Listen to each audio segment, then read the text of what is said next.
La porte claqua à mon visage avec une telle force que j'en sentis les vibrations dans mes os. « Sors d'ici. Je ne veux plus jamais te revoir. » La voix de ma fille Rebecca, glaciale et méconnaissable, venait de l'autre côté de la lourde porte en chêne qui était devenue une barrière entre nous. Je restais là, stupéfaite, sur le porche du manoir que je l'avais aidé à choisir à peine 2 semaines plus tôt, avant que l'argent ne change tout. Mes mains arthritiques tremblaient en tenant la seule valise qu'elle m'avait permis d'emporter. 68 ans, et me voilà sans abri dans la lumière déclinante de l'automne, mise à la porte par ma propre chair et mon propre sang. « S'il te plaît, Becky, appelai-je, la voix brisée. Nous pouvons en parler. Je suis ta mère. Tu n'es plus rien pour moi maintenant. J'ai mon argent et ma vie. Je n'ai pas besoin de tes reproches ni de tes conseils dépassés. J'ai appelé la sécurité.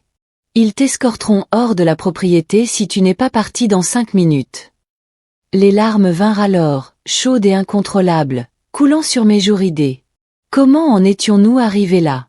Il y a à peine 20 jours, nous partagions notre petit appartement, découpions des coupons ensemble et rêvions de ce que nous ferions si nous avions un peu d'argent supplémentaire. Maintenant, elle avait 33 millions d'euros, et moi, rien. Même plus de filles. Je me détournai de la porte, mes jambes vacillant sous moi tandis que je descendais les marches de marbre sinueuses. Les terres de son nouveau domaine s'étendaient devant moi, soignées et parfaites, rien à voir avec la vie humble que nous avions partagée pendant des décennies. En atteignant les imposants portails en fer forgé, je regardais la maison qui aurait pu être notre rêve devenu réalité mais qui était devenu mon cauchemar. Et c'est à ce moment que j'ai réalisé que rien ne serait plus jamais comme avant. Mais je ne savais pas encore que le pire était à venir. Votre famille s'est-elle déjà retournée contre vous quand l'argent est entré en jeu? Partagez votre histoire dans les commentaires. Quelqu'un d'autre a-t-il connu la douleur d'être trahi par l'enfant pour qui vous avez tout sacrifié? Aimez cette publication si vous êtes prêt à voir comment j'ai géré cette trahison. Je m'appelle Eleanor Williams, et il y a 6 semaines, ma vie était ordinaire mais satisfaisante. J'étais veuve depuis 15 ans, élevant seule ma fille Rebecca après que mon Harold soit décédé d'une crise cardiaque soudaine. Nous n'avions jamais eu beaucoup, ma pension d'enseignante et la petite indemnité d'assurance avaient été suffisantes pour nous en sortir, pour payer les études universitaires de Rebecca, et pour garder notre modeste appartement de 2 chambres à Oak Ridge, dans le Minnesota.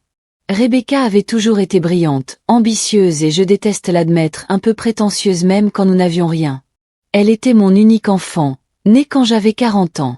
Mon bébé miracle, après des années d'essai. Peut-être l'ai-je gâtée, plaçant toujours ses besoins avant les miens, m'assurant toujours qu'elle est le meilleur que je pouvais lui offrir, même quand cela signifiait que je devais m'en passer. Maman, je ne comprends pas pourquoi nous ne pouvons pas déménager dans un endroit plus agréable, se plaignait-elle pendant ses années universitaires chaque fois qu'elle ramenait des amis à la maison. La fille de Madame Patterson a eu son propre appartement quand elle a eu 21 ans. Nous vivons selon nos moyens, Becky, expliquai-je patiemment. Quand tu auras terminé ton diplôme en commerce et obtenu cet emploi prestigieux que tu vises, tu pourras avoir l'appartement que tu veux. Elle levait les yeux au ciel. Ce geste familier qui me faisait sentir insignifiante. Peu importe. C'est tellement embarrassant d'inviter des amis dans cet endroit. Ces mots me blessaient, mais je souriais malgré tout. C'est ce que font les mères. Après l'obtention de son diplôme, Rebecca a décroché un emploi chez Meridian Technology, une entreprise technologique de taille moyenne.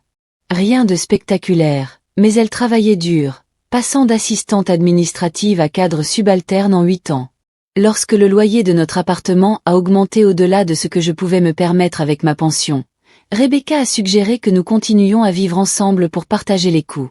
C'est logique financièrement, maman, dit-elle de façon pragmatique. Nous pouvons toutes les deux économiser de l'argent ainsi. J'étais touchée par son pragmatisme et heureuse de ne pas être seule. Nous avons établi une routine, elle s'occupait de la majeure partie du loyer tandis que je payais l'épicerie et les services publics. Je cuisinais, nettoyais et faisais fonctionner notre foyer pendant qu'elle construisait sa carrière. Ce n'était pas parfait, mais c'était notre vie. Puis vint le billet de loterie.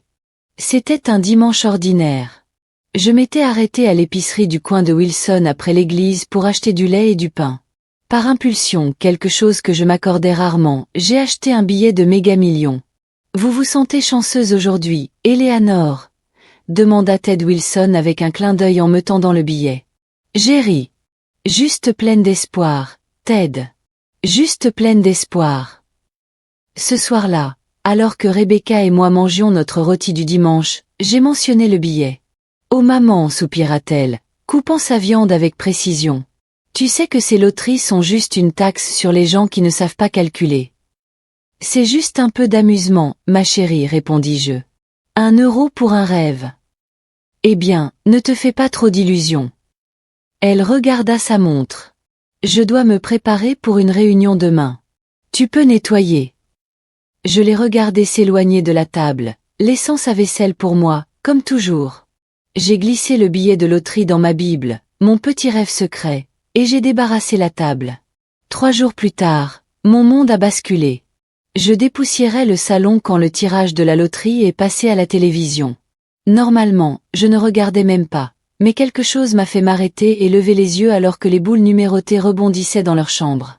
Un par un, les numéros correspondaient à mon billet. Tous les 6. Mes mains ont volé à ma bouche, étouffant un cri.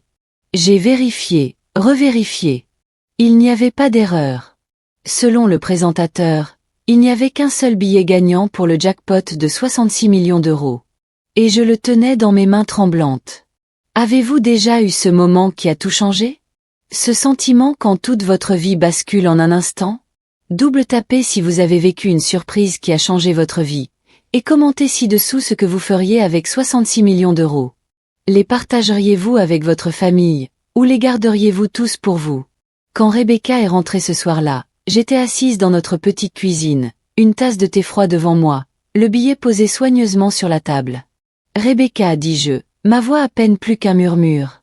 Quelque chose s'est produit. Elle laissa tomber son sac de créateur, acheté à crédit, avait-elle avoué une fois, et se précipita vers moi. Maman, tu es malade? C'est ton cœur. J'ai secoué la tête et pointé le billet. J'ai gagné. Son front se plissa. Gagner quoi? La loterie. Tous les 6 numéros. Elle me fixa, puis le billet, puis moi à nouveau. Tu plaisantes. 66 millions d'euros, dis-je, toujours incapable de comprendre le nombre moi-même. Avant impôt, bien sûr. Rebecca s'assit lourdement, les yeux écarquillés. Puis elle fit quelque chose d'inattendu.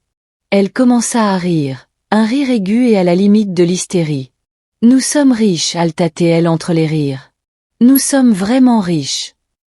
Elle attrapa mes mains à travers la table, ses yeux brillants d'une intensité que je n'avais jamais vue auparavant. Sais-tu ce que cela signifie, maman? Tout change maintenant. Tout. J'ai souri, le soulagement m'envahissant. Oui, ma chérie. Nous pouvons vivre confortablement maintenant. Tu n'auras pas à travailler si dur. Nous pouvons acheter une belle maison, pas trop extravagante, bien sûr, et voyager un peu. Et nous pouvons créer un fonds pour les études universitaires de tes enfants un jour. Le sourire de Rebecca a légèrement faibli. Maman, nous parlons de 66 millions d'euros. Ce n'est pas de l'argent pour vivre confortablement. C'est de l'argent pour ne plus jamais travailler et vivre comme des reines. Point. J'ai acquiescé, bien que quelque chose dans son ton m'ait mise mal à l'aise. Eh bien, après impôt, ce sera moins. Et nous devons être raisonnables. La plupart des gagnants de loterie font faillite, tu sais. Elle balaya l'air de sa main avec dédain. Cela ne nous arrivera pas. J'ai un diplôme en commerce, tu te souviens? Je sais comment gérer l'argent. Elle fit une pause, son expression se transformant en quelque chose de calculateur. Comment vas-tu le réclamer? Je pensais que nous irions ensemble au bureau de la loterie demain. J'ai lu que nous devrions d'abord parler à un conseiller financier. Non, je veux dire. Elle hésita. Vas-tu tout réclamer en ton nom? La question m'a prise au dépourvu. Eh bien, oui, ma chérie. C'est mon billet. Elle hocha lentement la tête. Bien sûr. Mais tu sais, il y a des implications fiscales. Si tu le partages avec moi, nous pourrions potentiellement économiser sur les impôts. Quelque chose de froid s'installa dans mon estomac. Rebecca, j'avais l'intention de tout partager avec toi. Tu le sais. Nous déciderons ensemble comment le dépenser, l'investir. Oui, mais légalement, si tout est en ton nom. Elle s'interrompit, puis s'illumina artificiellement. Peu importe. Célébrons. Je vais commander du champagne. Alors qu'elle se précipitait pour trouver son téléphone, je restais là, les premières graines d'inquiétude prenant racine. Mais je les ai mises de côté. Ce devait être un moment heureux. Une bénédiction. Avez-vous déjà eu ce pressentiment que quelque chose n'allait pas? Cette petite voix qui chuchote un avertissement que vous avez choisi d'ignorer? Si vos instincts se sont déjà avérés juste de la pire façon, appuyez sur j'aime. Et suivez maintenant pour voir à quelle vitesse l'argent révèle le vrai caractère d'une personne. Le lendemain matin, nous sommes allés ensemble au bureau de la loterie. J'ai réclamé le prix, optant pour le paiement forfaitaire plutôt que des versements de rente. Après impôt, le montant s'élevait à 33 millions d'euros. Toujours une somme inconcevable pour moi. Les responsables m'ont conseillé d'embaucher immédiatement un conseiller financier. Rebecca était au téléphone avant même que nous quittions le bâtiment, programmant des rendez-vous avec ce qu'elle appelait la meilleure société de gestion de patrimoine de l'État. Les choses ont évolué rapidement après cela. Trop rapidement. Rebecca a pris les choses en main, organisant des réunions avec des conseillers financiers, des agents immobiliers et des avocats. Elle a suggéré que je mette la moitié de l'argent à son nom à des fins fiscales, une suggestion que le conseiller financier a gentiment mais fermement déconseillée. Madame Williams, m'a-t-il dit en privé lorsque Rebecca est sortie prendre un appel, je vous déconseille fortement de transférer de grosses sommes à qui que ce soit, même à la famille, jusqu'à ce que vous ayez mis en place un plan financier complet. J'ai acquiescé, reconnaissante pour son conseil, mais mal à l'aise face à l'implication. 2 semaines après le gain, Rebecca a annoncé qu'elle avait trouvé une maison pour nous, un manoir tentaculaire à Lakeview Estate, le quartier le plus exclusif de notre ville. C'est parfait, maman. 8 chambres, une piscine, une salle de cinéma, et vue sur le lac. J'ai tiqué devant l'étiquette de prix de 4,8 millions d'euros. Rebecca, c'est beaucoup trop extravagant. Nous n'avons pas besoin de tout cet espace. Maman, dit-elle avec une patience exagérée, tu as 33 millions d'euros. La maison représente moins de 15% de cela. C'est un investissement solide dans un quartier en appréciation. Mais quelque chose de plus petit ne serait-il pas plus pratique? Juste pour nous deux. Elle me fixa, quelque chose durcissant dans ses yeux. J'ai passé toute ma vie à être pratique. À compter les centimes. À vivre dans cet appartement exigu. Maintenant, nous avons enfin la chance de bien vivre, et tu veux continuer à lésiner. Pour maintenir la paix, j'ai accepté de voir la maison. Elle était belle mais écrasante, sol de marbre froid, plafond vertigineux, et tellement de pièces que je me suis perdue 2 fois pendant la visite. On aurait dit un musée, pas un foyer. Mais Rebecca était enchantée. Nous la prenons, dit-elle à l'agent immobilier avant que je puisse objecter. Ce soir-là, j'ai essayé à nouveau de raisonner avec elle. Ma chérie, cette maison est simplement trop grande. Regardons d'autres options. Elle explosa. Pourquoi es-tu si têtue? C'est exactement pour ça que tu es resté coincé dans cet appartement pendant 15 ans. Tu as peur du succès, peur de bien vivre. J'essaie juste d'être raisonnable, protestai-je. L'argent ne durera pas éternellement si nous sommes imprudentes. Imprudente. Son rire était dur. C'est moi qui ai le diplôme en commerce. Je comprends les investissements et l'appréciation. Cette maison vaudra des millions de plus dans quelques années. Mais... Pas de mais, maman. J'ai passé toute ma vie à vivre selon tes règles trop prudentes. Maintenant, c'est mon tour. J'ai ressenti un frisson à ces mots. Ton tour? Rebecca, c'est ma loterie que j'ai gagnée. Son expression a changé alors, quelque chose de calculateur entrant dans ses yeux. C'est vrai. Ta victoire. Et tu peux tout contrôler, tout comme tu as toujours contrôlé ma vie. Avez-vous déjà été poussé à prendre une décision importante avec laquelle vous n'étiez pas à l'aise?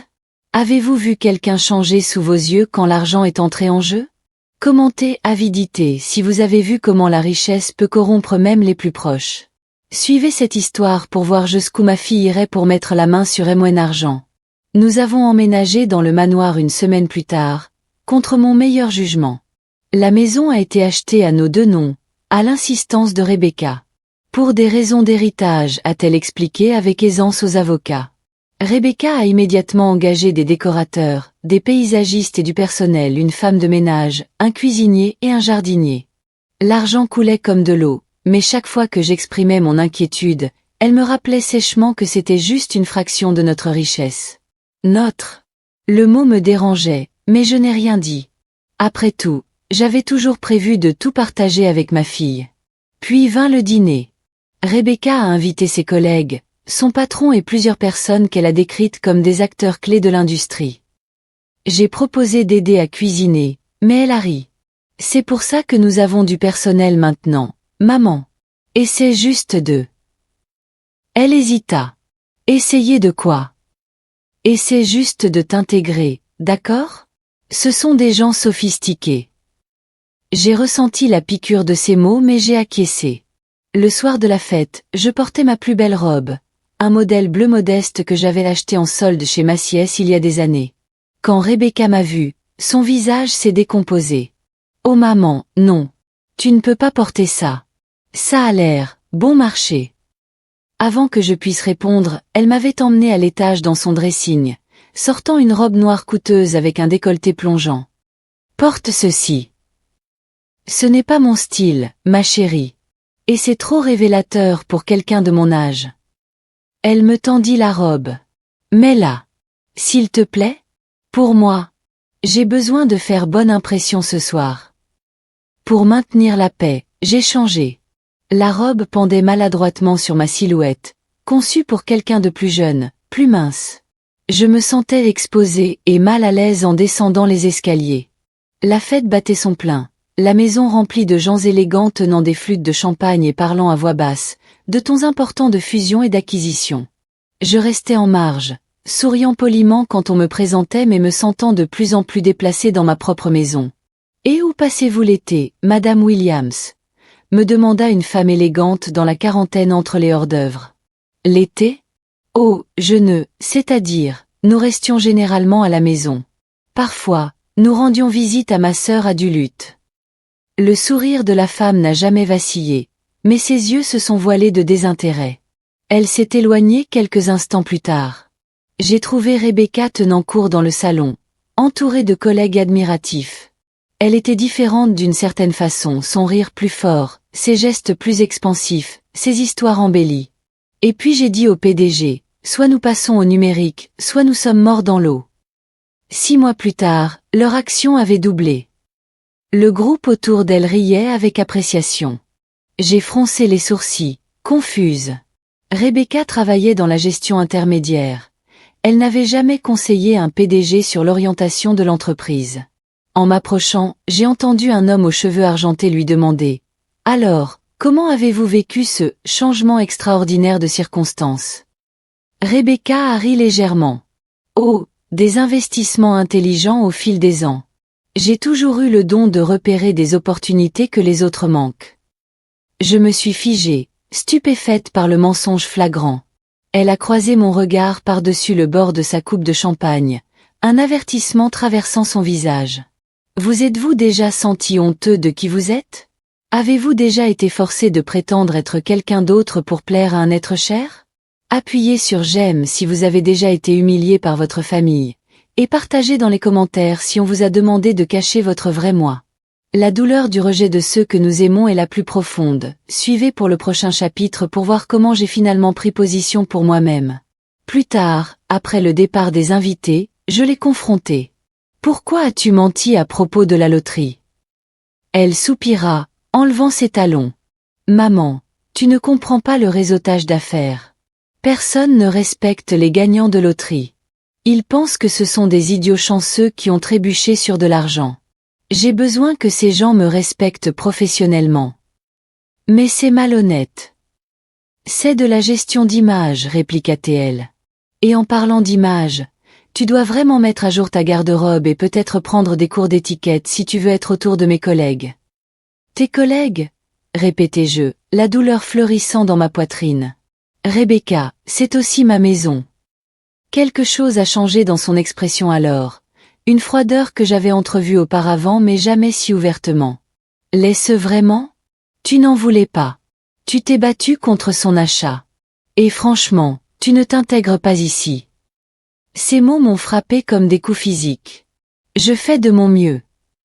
Ton meilleur n'est pas suffisant pour ce monde, maman. Sa voix était plate, factuelle. Tu m'as embarrassé ce soir. La façon dont tu as parlé de découper des coupons et de tes remises d'enseignante. Ces gens sont sophistiqués. Ils viennent de l'argent.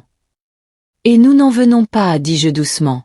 Nous ne devrions pas prétendre être quelque chose que nous ne sommes pas. Parle pour toi-même.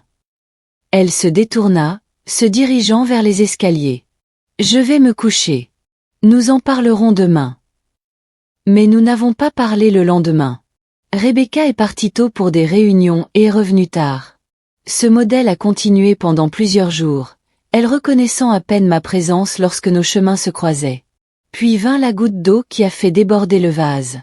J'étais dans la cuisine, me préparant une tasse de thé, quand Rebecca est entrée en trombe, agitant un morceau de papier. « Qu'est-ce que c'est » exigea-t-elle.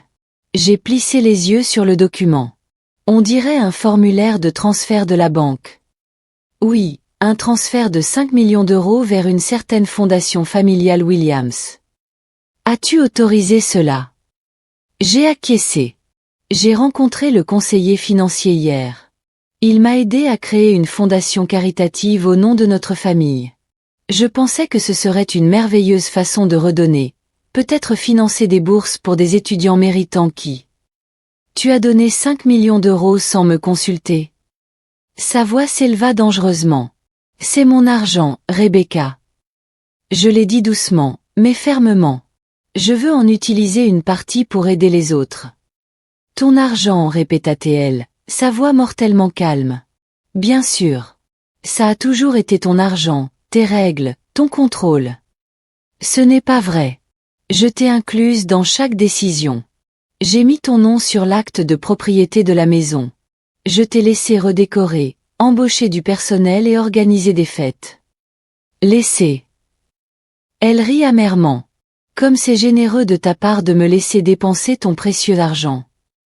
Rebecca, s'il te plaît. Ce n'est pas comme toi. Tu n'as jamais été matérialiste ou cruel. Tu ne me connais pas du tout. Sa voix était froide. Tu vois ce que tu veux voir, ta fille parfaite et obéissante. Mais j'ai dépassé ce rôle. Elle s'approcha, son parfum coûteux m'enveloppant. Je veux la moitié de l'argent transféré à mon nom. Aujourd'hui. Je la fixai, incapable de traiter la demande. Quoi? Tu m'as entendu. La moitié. 14 millions d'euros. En mon nom seulement, pas un compte commun. Mais, pourquoi? Nous partageons déjà tout. Non, ce n'est pas le cas. Ses yeux se rétrécirent. Tu prends toutes les décisions. Tu contrôles tout. Je veux ma part, libre et claire. Quelqu'un en qui vous aviez confiance de tout votre cœur vous a-t-il déjà montré son vrai visage? Ce moment où le masque tombe et vous réalisez que vous ne l'avez jamais vraiment connu? Aimez cette publication si vous avez ressenti cette trahison qui écrase l'âme. Et commentez force si vous voulez voir comment j'ai trouvé le courage de tenir bon face à l'avidité de ma propre fille. J'ai senti mes mains commencer à trembler. Rebecca, je ne comprends pas d'où cela vient. Si tu as besoin d'argent pour quelque chose de spécifique. Je n'ai pas besoin de ta permission pour dépenser mon propre argent, cria-t-elle, frappant sa main sur le comptoir. C'est tout le problème. Il ne s'agit pas de permission, essayai-je d'expliquer. Il s'agit de travailler ensemble, de prendre des décisions sensées. Et voilà encore. Sensé. Ton mot préféré. Eh bien, j'en ai assez d'être sensé. J'en ai assez de te voir serrer ces millions comme s'ils étaient encore les centimes que nous comptions à la table de la cuisine. J'essaie juste d'être responsable avec. Non. Elle m'interrompit. Tu essaies de me contrôler, comme tu l'as toujours fait. Me faire sentir petite et dépendante. Mais plus maintenant. Elle me poussa un document différent.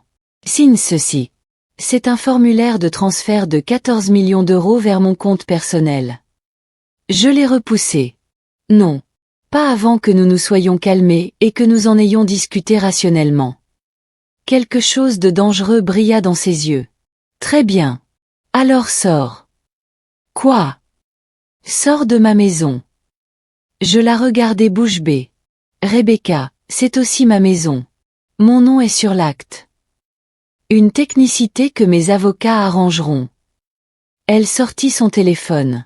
Tu as 1 heure pour faire ta valise et partir, ou j'appellerai la police et te signalerai pour intrusion. Tu ne peux pas faire ça, dis-je, ma voix à peine un murmure. Regarde-moi faire. Elle se détourna, puis fit une pause. Oh, et j'ai gelé tous les comptes que nous avons ouverts ensemble. Bonne chance pour trouver un hôtel avec l'argent que tu as dans ton sac. Et c'est ainsi que je me suis retrouvée debout sur le porche d'un manoir que je n'avais jamais voulu, avec une valise hâtivement préparée et nulle part où aller. En descendant la longue allée vers le portail, mon téléphone sonna. C'était Ted Wilson de l'épicerie du coin. Eleanor? Est-ce vrai? Rebecca vient d'appeler le magasin pour te chercher. Elle a dit que tu avais une sorte d'épisode mental et que tu t'étais égaré. J'ai failli lâcher le téléphone. Quoi? Non, Ted. Elle m'a demandé de partir. Il y eut une pause. Eh bien, ce n'est pas ce qu'elle raconte aux gens. Elle a dit que tu agissais de façon erratique depuis le gain à la loterie, prenant d'étranges décisions financières, et qu'elle s'inquiétait pour toi. Une froide réalisation me submergea. Elle préparait le terrain, créant un récit selon lequel j'étais instable. Peut-être même préparant une audience de compétences pour prendre le contrôle de tout l'argent. Ted, je vais parfaitement bien. Juste, je traverse une période difficile avec Rebecca. Où loges-tu? Demanda-t-il, l'inquiétude évidente dans sa voix. J'hésitais, peu disposé à admettre que je n'avais nulle part où aller. Je suis en train de réfléchir à ça. Eleanor, viens séjourner chez Martha et moi. Nous avons la chambre d'amis toute prête. Juste le temps que tu arranges les choses. Des larmes de gratitude jaillirent de mes yeux. Ted, je ne pourrais pas m'imposer. Absurde. Martha ne me pardonnerait jamais si je te laissais errer sans avoir nulle part où aller. Nous te connaissons depuis 20 ans, Eleanor. C'est à ça que servent les amis. Et ainsi, sans autre recours, je me suis dirigée vers la modeste maison des Wilson à l'autre bout de la ville. Martha m'a accueilli à bras ouverts, ne posant aucune question, me montrant simplement leur chambre d'amis bien rangée et m'apportant une tasse de thé. Cette nuit-là, alors que j'étais allongée dans leur lit d'appoint, fixant le plafond inconnu, mon téléphone s'alluma avec un texto de Rebecca. Tu le regretteras, maman. Personne ne s'éloigne de moi. J'ai éteint le téléphone, un frisson me traversant. La fille que je pensais connaître avait disparu, remplacée par quelqu'un de froid et calculateur. Et je n'avais aucune idée de ce qu'elle pourrait faire ensuite. Alors que je dérivais dans un sommeil troublé, je ne pouvais pas savoir qu'en seulement 3 jours, tout changerait à nouveau et Rebecca serait à ma porte, son visage pâle de peur, implorant l'aide que seule je pouvais fournir. À suivre. Cette histoire vous a-t-elle touché? L'argent a-t-il déchiré votre famille? Aimez, commentez et suivez maintenant pour être sûr de ne pas manquer le chapitre 2, où Rebecca obtient exactement ce qu'elle mérite. Que pensez-vous qu'elle a fait avec l'argent? Et pourquoi aura-t-elle si désespérément besoin de l'aide de sa mère? Partagez vos théories dans les commentaires, la prédiction la plus intéressante pourrait bien se réaliser dans le prochain chapitre.